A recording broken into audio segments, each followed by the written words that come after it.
My name is Tania Ruiz. I'm chef owner of Tomate Fresh Kitchen. I've always liked being in the kitchen. I liked helping, I like cooking, but I never thought of it as a career. But I did work in restaurants, and so the options were pretty limited. Nobody was talking about chefs back then and what they could do, or bringing non-traditional items to the forefront. And I thought, well, why not? There's so much stuff that we can do. One of the reasons why I wanted to get into culinary schools, because I remember going to restaurants, Mexican restaurants, and asking for vegetarian options. And the most of it was rice, beans, and lettuce and tomatoes. And I thought, well, with all the salsas that we make and, all these different vegetables, there's got to be a better way to incorporate all of that together to make something tastier. And that was like something that I always had in the back of my mind that I wanted to do. I'm from Guatemala, so a lot of my flavors and the herbs that I use are mainly what we use in Guatemala, our way of cooking. The only difference in Guatemala, we don't make spicy food. That's like a side dish that we incorporate while we're eating. My husband, he's from Mexico, from Michoacan, and so I would always try to replicate their, Mexican dishes, and I was always incorporating a little bit of my herbs, so that's why you get like all these different flavors in my food that you don't necessarily get in other restaurants. My father used to travel to all different parts of Guatemala, so my mom learned different cuisines, she then taught me. So there's a part of Guatemala where they use achote paste, and I got the foundation for my cochinita pibil from her. So what happened, one day I was working at this one restaurant and they cut my hours, and we were going a little bit into the recession. So I got my husband, what do I do now, And so I started going to factories, and I would make lunch boxes and I would sell them. And then from there I got the idea of going to culinary school and doing something better from what I love to do. I was working in many kitchens, but as a woman it's hard to grow up and be a sous chef or a chef at a restaurant.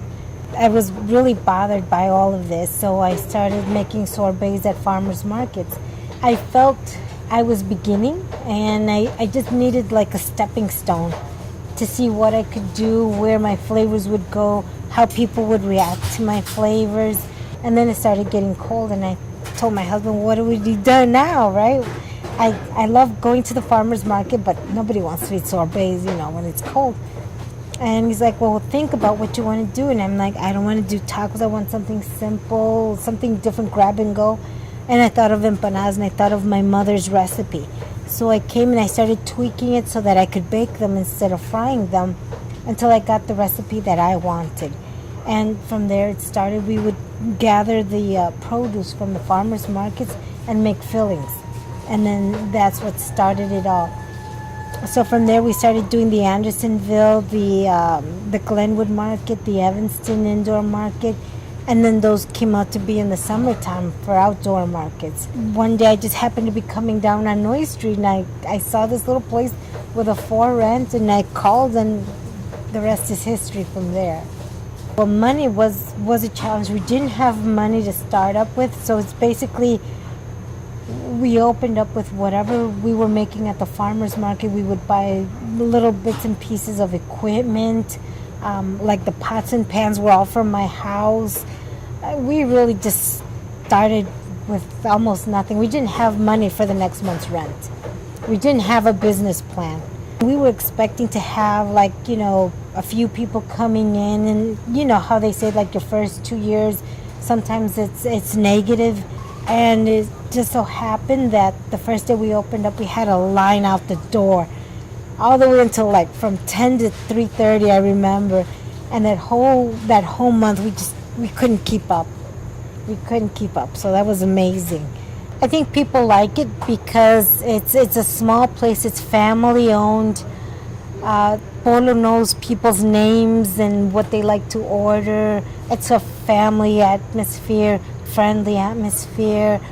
everybody here has a good vibe, and that comes out in our food as well. It's gourmet because it's not, as I said, flavors that you get in different places. It's street food because it's a small place. It's carryout, it's tacos, burritos, gorditas, which are street food, but it's the flavors that are inside of the fillings that makes it gourmet. Like my duck with chile morita sauce and pomegranate.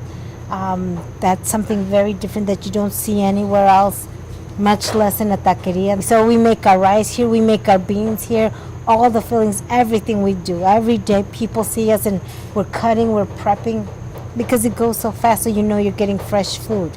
And everything we make is with a lot of love. So everything's been amazing. It's been amazing adventure from how we started selling our empanadas, working in different kitchens, because that really gave me the push and the drive to say, you can do it, get out there. And just the whole experience.